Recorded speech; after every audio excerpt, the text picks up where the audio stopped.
আমার 3টি সন্তান, আমার স্বামী আমাদের কোনো খোঁজখবর রাখে না 4 বছর যাবৎ। সে অন্য একটি মেয়ে নিয়ে থাকে, এমত অবস্থা আমি কি করব?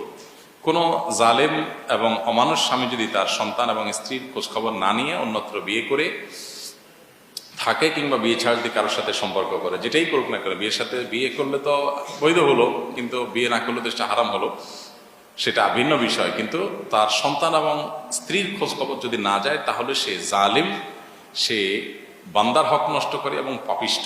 এই সন্তানগুলোর হক নষ্টের কারণে কিয়ামতের ময়দানে তাকে জবাবদিহি করা লাগবে। স্ত্রীর হক নষ্টের কারণে কিয়ামতের ময়দানে জবাবদিহি করতে হবে। অনেক মানুষ আছে আমাদের দেশে, প্রথম বউ এবং বাচ্চাদের খোঁজখবর নেওয়ার কোনো মুরুত্তার নাই, সে আরেকটা করে বসে আছে, আবার দ্বিতীয়টা কিছুদিন পরে ছেড়ে আরেকটা করে বসে আছে। এই অমানুষদের কারণে একাধিক বিয়ের বৈধতার যে শরঈ বিধান আছে, এটা অনেকের কাছে এটা রীতিমতো প্রশ্ন